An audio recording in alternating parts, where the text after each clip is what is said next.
Hi, with us today is Andrey Belyakov, founder of Opium protocol. Welcome. Thank you so much. Thank you for inviting. To kick it off, I'll ask a few questions about you first. When and how did you first get exposed to crypto? Oh, it was very long time ago, and it wasn't mainstream. It was just a hobby of us. All my life, I was a mathematician at the beginning of my life. Then I switched into finance, and doing finance is amazing. I mean, it's super interesting. It's deep. You can apply a lot of mathematical concept there, but it was a little bit boring at some point, and crypto was a hobby for me. I thought, okay, Bitcoin is interesting, exploring a little bit, but also fintech was very interesting at that point. And then it was the guy, Vitalik, who came with this idea of Ethereum, and we thought, okay, that's something cool.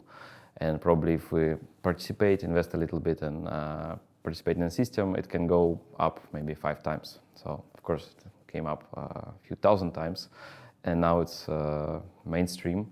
But that was one of the hobby, and working in financial market was my normal life. Now it's not the way around. So Ethereum is my normal life, and looking at financial markets, it's a hobby that I can do in the evening. But did it take you long to figure out that that was something that you really wanted to do, that it could be something more than just a hobby? It was gradually. So first of all, it was super interesting hobby. Just okay, let's play because it's interesting concept. Then we've seen that something is cooking. There is a community, and we started to participate in this community. Then it was different directions. People speak about ICOs. People speak about mining, so on and so on.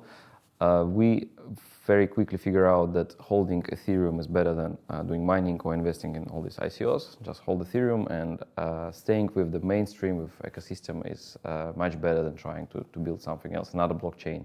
Everybody was building like faster, more secure blockchain, so which never happened, of course. But we figure out quite quickly that this mainstream of Ethereum, that's where we need to be.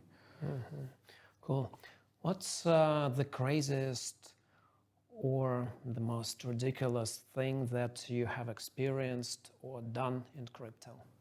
What do you mean? Like all the crypto is crazy and ridiculous. Yeah, but maybe you have a specific story that you can share. Yeah, a lot of stories actually. Ups and downs of crypto. It's one story. So, and all your friends, if you stay in crypto, and back then, especially back then, all your friends telling, oh, so you should sell it now. It came out 2 times, or 4 times. You need to sell it now. Oh, it dropped 99%. So we told you, and then it goes up, and then it goes down. So that's psychological volatility, of course, but that's for everyone.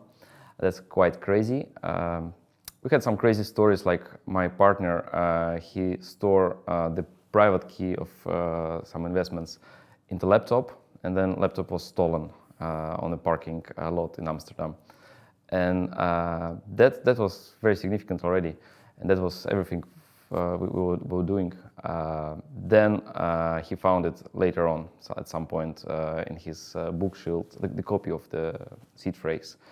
But that was quite stressful, especially for him. It was some other stories, like we're also mining in some big apartment, but empty, completely empty apartment, and nobody knew about mining. Then miners were out, and government came and said, okay, there's something wrong with your meter.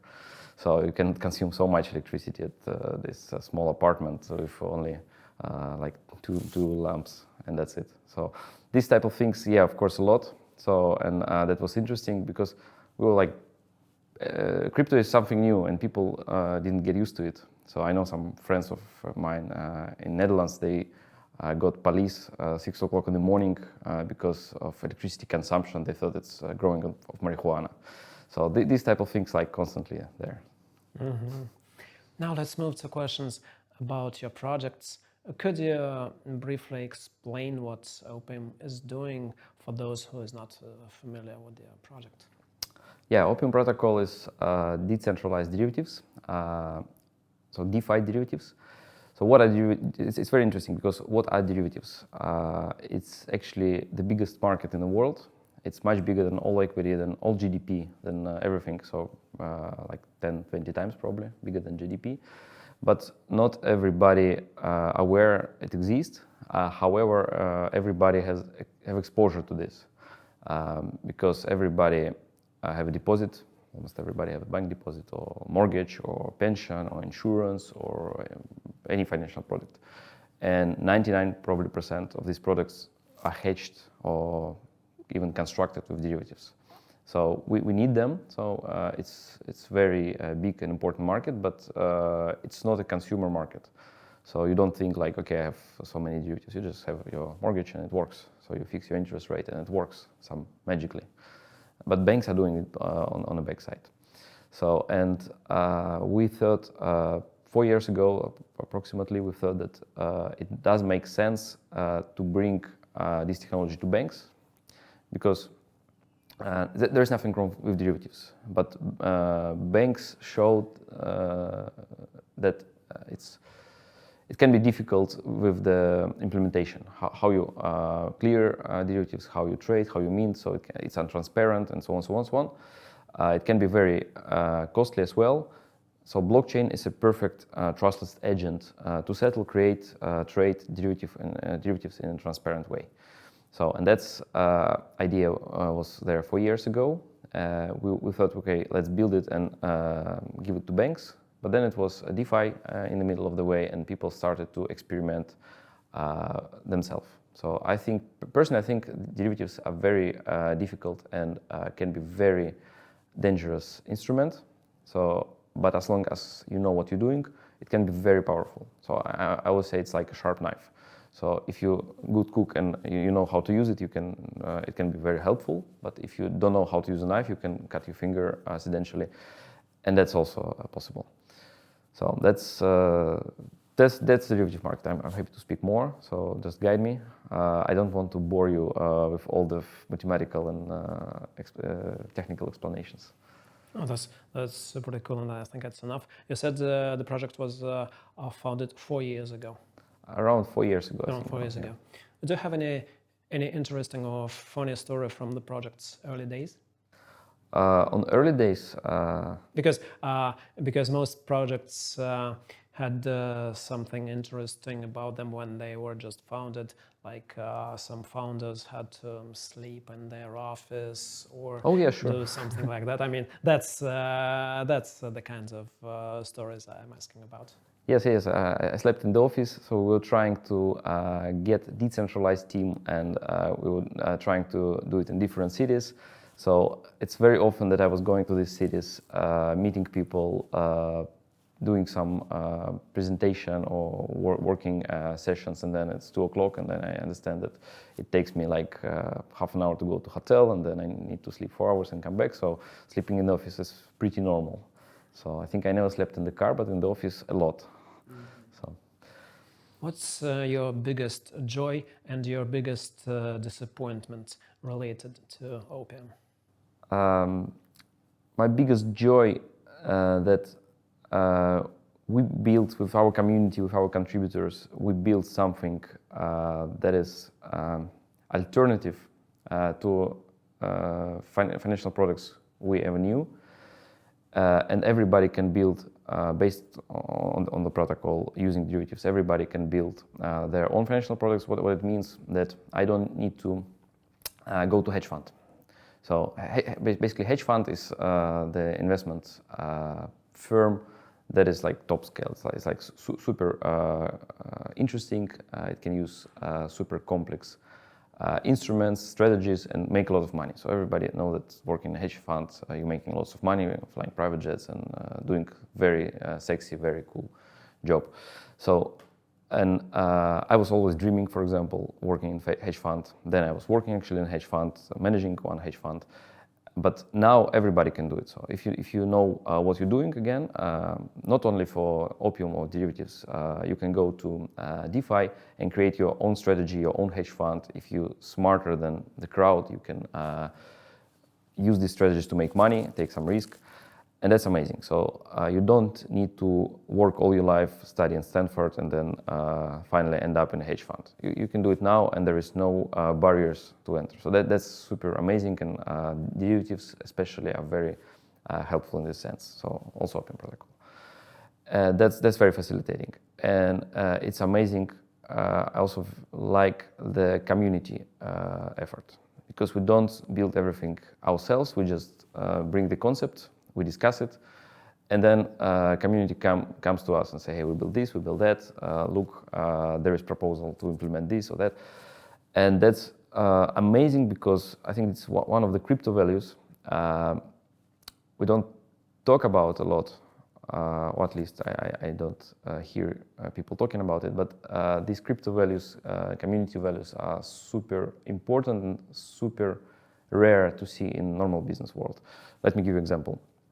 At some point, we were like deploying first contracts, and it was already some money, quite big money by then in the contracts, and we got contacted by Samsung, who is the most famous white hacker.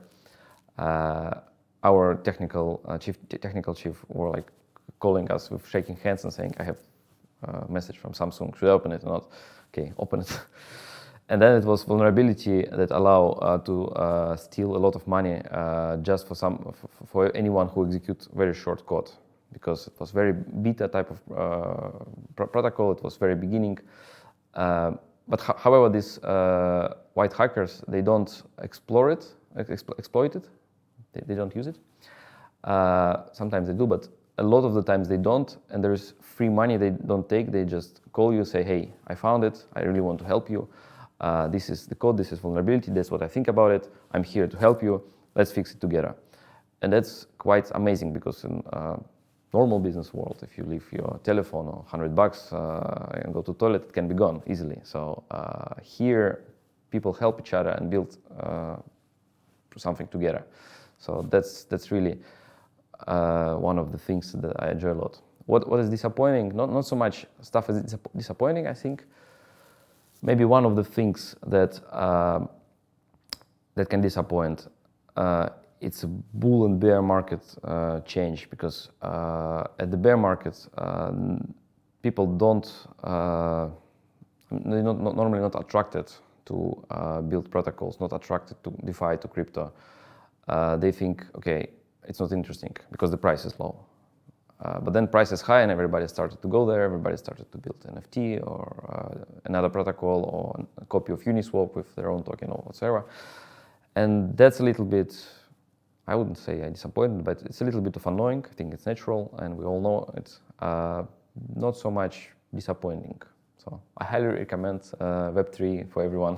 Mm-hmm. So this was going to be my next question, because the term Web3 just came up, and Opium's website specifically stresses that Opium is a Web3 protocol. What is your vision of Web3? How could you explain how Opium is specifically a Web3 protocol? Yeah. So very easy explanation of Web3. Of course, most of us know. Web 1 is like television, so they create content, you just watch it, and that's it. Web 2, it's when users create the content and consume the content. So YouTube, Instagram, Facebook. So we all own creators and we own consumers. But still, the corporation owns the platform. So still, YouTube share only very insignificant part of revenue with actual users. Facebook, Instagram probably close to zero. But Web3 allowing not only creating and consuming of content, but also owning it. And then OpenSea shares 97%, I think, of the revenue with the users, and only 3% they keep. So that's Web3. So you can own things, you can create content there, you can consume. It's all done by community. And Opium and other DeFi protocols are perfectly fit into this definition, because, as I said, you can own your own bank, you can own your hedge fund. not necessarily whole bank or hedge fund, but you can find, and we see it, people find some interesting strategy, how they trade futures, options, some derivative on the normal spot market, and they own this strategy, so they're able to get all the fee, for example, that people generate trading or following. So here I need to say that it's a little bit tricky, so because it's complex and you need to understand what you're doing, because it's very easy to manipulate the crowd. So, and probably your next question going to be about regulation, so I'm quite pro-regulation, but I'm pro-regulation in minimum necessary amount. So, because if there is no regulation, okay, people can create Web3 protocols which look very sexy, they look very profitable, nice return, but there is no disclosure on risk. So basically I can, as a financial engineer, I can construct for you any type of return you want if you don't limit me on risk. So you can get 100% API, 10,000% API, whatever you want. But professionals, they always think in risk-return type of ratio. So, and if you have 5% with very low risk, it's much better than 10% with huge risk, of course. So, and that's very interesting moment, because to assess the risk, to evaluate the risk is, it can be very difficult. And we need certain self-regulation, regulation, whatever, don't hate me, but we need to speak about it. And we need to have some standards how we disclose the risks. Otherwise, you see what was happening. People create 100% APR, but then you never get it because you have the risk of losing it every week, and on the second week or the fifth week, you lose everything. So that's, I'm coming from, first of all, Web3, it's super amazing, super sexy. You create your own hedge fund strategy and it works. It's absolutely transparent, so you don't need to trust 20 banks. You don't need to trust that they repack the risk nicely, and they have a lot of money, of course. So coming from you, not from anywhere else. You don't need to do this. You can create very simple strategy, but coming to next question, which probably you have anyway, regulation. I think we should have some reasonable, transparent self-regulation or regulation. We just need it, because I cannot imagine DeFi going to mass. Now it's only for geeks, only for people who do it, for non-Americans, we all know the definitions now. Very small community is doing, and they ready to lose everything. They understand that this is beta and not in final production. But at some point, I think it should go to production, because it's simply better, faster, more transparent, easier. Everybody is winning. And I cannot imagine that it will go into production, mass adoption, without simple regulation. So we just don't need to have super difficult over-regulation. So we need to have some simple risk disclosures, what it's called, AML, exactly. So we need to have it, because that's regulation. So otherwise the world can look different. So KYC, some simple KYCs, they do make sense. So of course I'm for privacy. So you, as some founder says, you always need to close the door when you go to toilet. So you should have some privacy, but doesn't mean that it should be crazy and anonymous environment where criminals have benefits. So it's not black and white. Let's put it like this. Mm-hmm.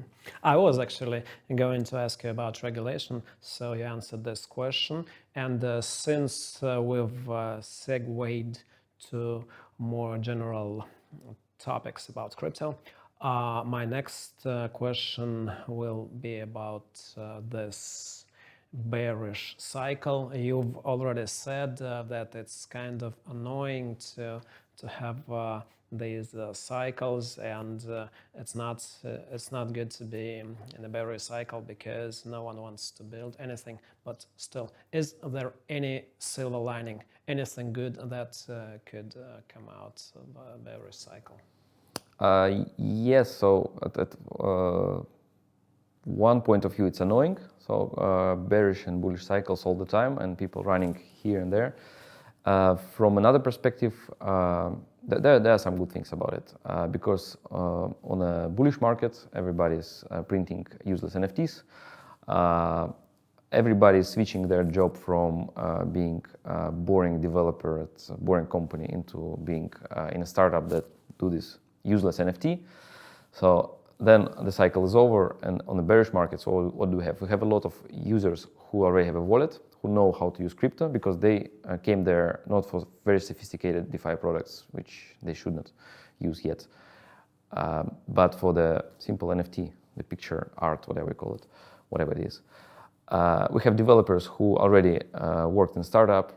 They know already what they can do and cannot do there, and they're on the market, probably without a job, because if they work for useless NFT project, so don't hate me for this.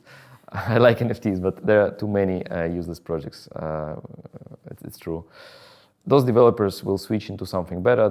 So we have people who contribute more, and now actually the job market looks much better on the bearish cycle than it was like 1 or 2 years ago.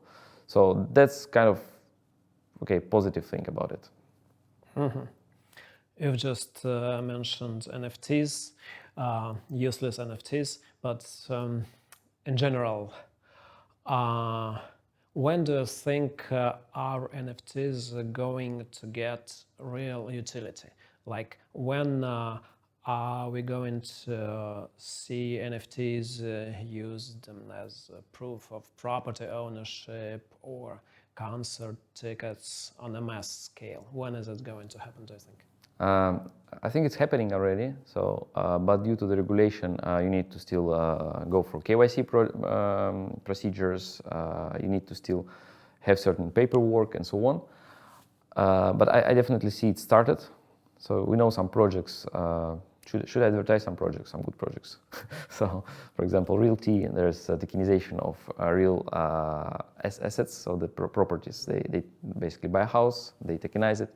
It's not an NFT, but it's just normal shares of the house. You can invest $1, you can invest $1,000, and you share the revenue from the renting it out. So it's already there. So it complies to all the regulations. So you do need to do KYC, they do ML, everything in place. And the good news, when the regulation is easier, the project is ready. So they just turn off certain things in the smart contract, and it's already there. So it's working, and they have, I think, 15,000 users, for instance. NFTs, function of NFTs, we actually started a side project with our community, and I'm actively participating there. It's soulbound tokens, or a non-transferable NFT that stores all kind of verifications you have. So we want to create something like KYC, but not exactly KYC. And there is NFT which collects all the information about you. For instance, you do KYC on Binance, so this NFT will change the color. There's a shirkat which will change the color in yellow because you verified by Binance. For projects, it's already very useful information because, for example, Americans, they cannot get this verification on Binance because this part of Binance doesn't serve Americans, and they're very strict. So once you see this yellow cat NFT on the wallet, you can reasonably be sure that it's non-American user, for example. And that's already like big value for projects. So they can already create, I don't know, special products without KYC, but they need to do KYC. But this is already better than nothing. Another example of voting. These NFTs, they can be access token to voting, for example. And that's already happening many projects. So DeGenScore have it, so our Shirkat has it. BAB token by Binance, they also implemented for this, that the voting can be smarter in a sense that you know that if you have this NFT, you are a real person. It's verified one way or another. So your vote can be more significant, let's say. Or with quadratic voting, you need to make sure there are no bots, and so humanity check. these NFTs, they can prove that you are not bot and the humanity check is passed. Or uniqueness, for example. Two persons, they cannot get two NFTs, so because of how it works. So you make sure that one user, one vote, or one user, one airdrop, on one user, something else. So those NFTs, my prediction, those NFTs going to be super popular, and we will see it next year. Soulbound tokens, non-transferable NFTs, that's going to be a big adoption and big thing. Mm-hmm. Actually, I was next going to ask you about mass adoption. You just briefly touched upon it. And in your opinion, what factors are hampering mass adoption of crypto solutions? What needs to be done to really, really drive mass adoption? Actually, very simple. I think regulation. Mm-hmm. So once we come back to regulation. We come back to regulation because once we have very simple regulation, which says from one point, it says this you can do, this you cannot do. So it's clear. Now it's not exactly clear for many cases. So that's one. And second, again, I don't think something can be super big without proper regulation. It's not going to happen. So once we have regulation, once governments are comfortable, regulators are comfortable, projects are comfortable, there is nothing else which holding mass adoption. So then it's very easy. Then big companies, smaller companies are not afraid. They will implement payments, they will implement NFTs, DeFi services, and so on and so on. Because I don't see any disadvantages. It's faster, better, cheaper, more transparent, 24/7, Web3, you own it. All advantages, we just need clear rules, clear regulation, that everybody is happy. Not only projects are happy, but also governments, companies, and so on. And I think it's going to happen. Mm-hmm. Cool. Since the beginning of this year, we've seen several spectacular collapses of major crypto projects. What's the main lesson that we should take from those collapses? Well, depend. I think depend on the exact collapse. So we can learn a lot. So sometimes it's maybe not. Oh, for instance, Terra Luna. Oh yeah, sure. So that's exactly the thing. It was driven too big, but what I said, nobody thought about the risk. That's a perfect example of my previous statement that you can generate any kind of return, any kind of thing. You can make a stable coin and so on and so on. But if you don't speak about the risk or tail risk. What is tail risk? Tail risk is like written Nassim Taleb, so that's like black swan events. And people don't normally think about this tail risks or risk at all. Everything was working very well. Only maybe in very small percentages of scenario, it should be collapsed. And that's exactly happened. So probably it was also forced, this scenario forced by some players, so there is a rumor. But the idea that it wouldn't happen if we thought about the risks and have some risk standards at the beginning. So that's the thing. Mm-hmm. So that's what we can learn. Mm-hmm. So. Cool. I also want to ask you about DAOs. What's your take on DAOs, and can they play a bigger role than the roles they are playing now? Definitely. I think DAOs are undervalued still concept because it fits everywhere. It fits for a group of friends who want to share, I don't know, common money to go for vacation, like 5 friends going together and then they have multi-sig or something. It can be a big DAO, like we see, I don't want to name them, but we see a lot of examples which are doing good things. And there is like big communities who changing the world, literally, with DAOs. It can be also DAO as instead of the company. So because the mechanism is the same. So you have shareholders, stakeholders, you have voting, you have very clear process of voting, how and when and who and what is going on. all the administration is taking care of algorithms and blockchain, so you don't need to do administration. I expect a big percentage of companies can switch to DAO, and some jurisdictions already recognize it as a company, which makes it very interesting and very good sign. From another perspective, we already see the regulation is suing some DAO. What was the name of the DAO behind VZX project? Regulation just saying, okay, I'm going to sue the DAO and say how you're going to do it. I'm going to sue every individual member who I can find. And now there is a big response by the community, the lawyers joining it and going into the court. So I think we will learn a lot out of this case, and maybe new standards will appear out of this case. Because DAOs make perfect sense, and I think they are very underestimated. And my final question is about anonymity in crypto. Do you think crypto should remain anonymous? Because there are some voices against anonymity. They are saying that anonymity leads to nefarious activities, things like that. What is your take? Well, to start with, I think it's pseudo-anonymity, so it's not real. So you can stay anonymous. In crypto, there are still ways to find you.